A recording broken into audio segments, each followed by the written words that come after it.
I'm not sure why this seems to linger in my mind every night.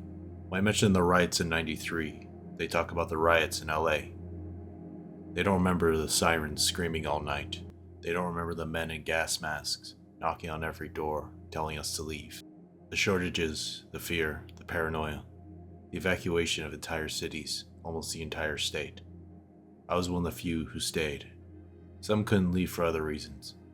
Some chose not to leave. Sometimes I would find their doors broken down and their bodies shredded like sheets of paper. As for me, I stayed because I had a new job to do. They call us collectors. In reality, we just go off whatever names they give us. Some call us vultures.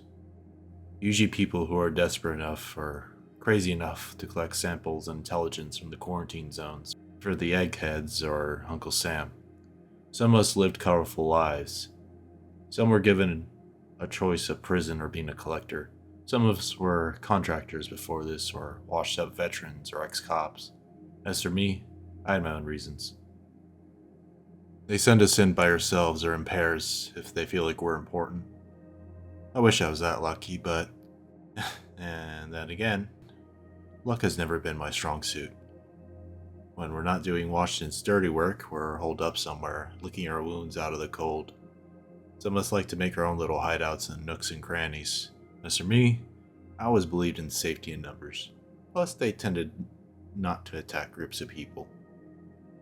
I like to shack up in this big church. Some other collectors were there every now and again, but usually it was just me, the pastor, and a few vagrants who had nowhere else to go. No one else to turn to. It was a nice spot, actually. The pastor always kept the fire going and had some beds set out in the main worship area. It was like any other day in this hellhole of a state. I was sitting by the fireplace on a cushion with a cup of coffee cradled in my hands.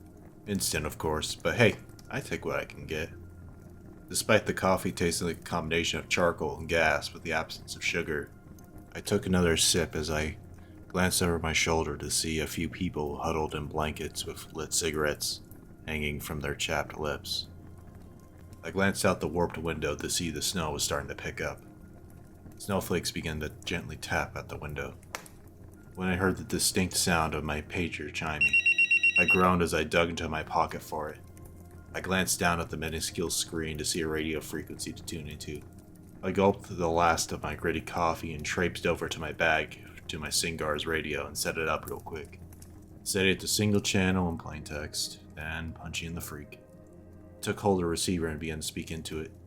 Scepter to Nest, radio check over. The feminine voice of my handler chimed in from the other end of the net. Hearing you, got some work for you. Hit me.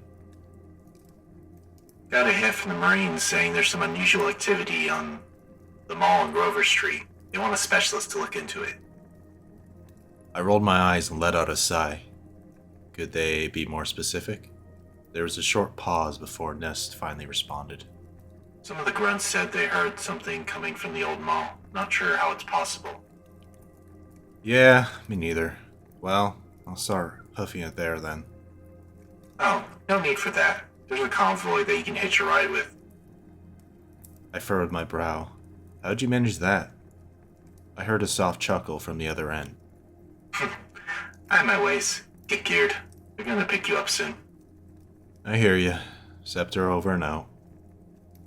I said as I hung up the receiver and gathered up my gear. Of course, it really wasn't much. Half of it was old surplus shit from Vietnam or stuff I managed to get from camping stores that weren't completely looted. I finished putting on my mop suit and clipped on my gas mask bag to my hip. I grabbed my Alice and my weapon case and walked outside as I heard the sound of diesel engines rumbling closer outside. I walked outside to see a 6-vehicle convoy of weathered Humvees and 5-ton trucks driving down the road, the truck with a snowplow mounted on the front clearing the way. The line of vehicles came to a halt. A Marine in full mop gear waved over to me from a canvas-covered truck. I walked over as he leaned out the driver's side window to get a better look at me. You the collector? He asked, the gas mask muffling his voice. I nodded and he thumbed behind him. Hop in, man. We'll drop you off on the way. I didn't waste any time and quickly threw my things in the back of the covered 5-ton. I chambered into the shadowy interior. Half of the metal benches inside were occupied by the hunched-over shapes of Marines with full combat loads, rifles slung over their chests, arms crossed as some shivered in their mop gear. Some opted not to wear their gas masks as lit cigarettes hung from their lips. Stacks of framed Alice packs filled the empty space from across the benches. I settled in my icy seat as a few of the Marines offered grunts of acknowledgement. The truck let out a hiss before speeding off without any delay. There was little sound besides the rumble of the engines as the scent of burning diesel and cigarette smoke hit my nostrils. I gazed out the back of the truck as the convoy passed half-buried wreckages of cars and remains of what were once police checkpoints. The uncomfortable silence was finally broken as one of the younger Marines turned to look at me, a question deep in his mind. I gotta ask, why do you collectors do this shit? Ain't most of you civvies? I snapped out of my own trance as I pivoted to him. I offered a shrug. Most of us are, but we all got our reasons. Just like all of you, I'm sure. But, we're kinda forced to be here. You could just leave, right? You must be new around here. We can't leave even if we wanted to. This seemed to deflate his desire to ask more questions as his shoulders slumped, but he remained silent. The truck continued to rumble forward as it negotiated a large pothole that had, no doubt, only gotten bigger from the year or so of non-existent repairs.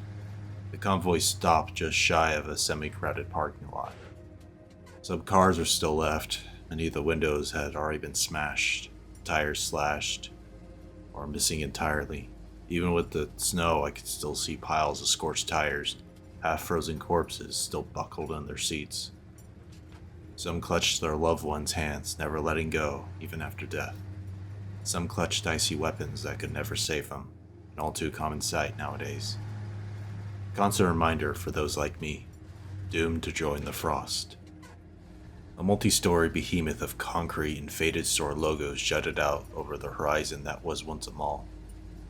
Its numerous frosted-over windows hide its spiraling depths from my vision. I could feel the 5-ton slowing to a stop as it let out another hiss before falling motionless. Without a word, I stood up from my seat and dropped my gear out of the truck before hopping out myself with a grunt. Good luck, Collector. One of the Marines bid me as I departed. I took a deep breath before reaching for my carrier bag on my hip for my gas mask. I quickly donned it and pulled over the chemical hood, zipping it tight. The Marines only stared at me as their convoy sped away, leaving me to my own devices. I reached for the receiver that hung on the straps of my bag and quickly keyed in. Nest, I'm on site. Not seeing much yet. Looks pretty standard.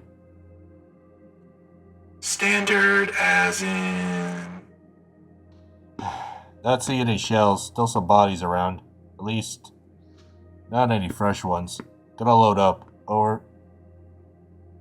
Well, you know the deal. Try to take lots of pictures and get a live feed if you can. Got it. I said as I hung up my handset on the strap of my bag. I kneeled down and began to key in my code for the case. With a soft click, it slotted open. I grabbed my 38 and my 12 gauge. I began to load it up with double-aught buckshot. I chambered a shell into the chamber, quietly walked over to the smashed front door. The interior was dimly lit from the half-covered skylight. I could still see the outlines of abandoned storefronts hanging in the empty interior. Trash and various articles of debris dotted the floor. I stooped under the half-shattered door as my boots crunched under shards of glass. Making entry. I quietly spoke into my radio as I stepped inside.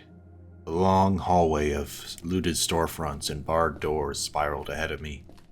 Copy. Give me a live feed, Scepter. Ness responded with a less carefree tone. I reached for the shoulder-mounted camera and switched it on, set it to record. Live feed up. I replied as I slung my shotgun up.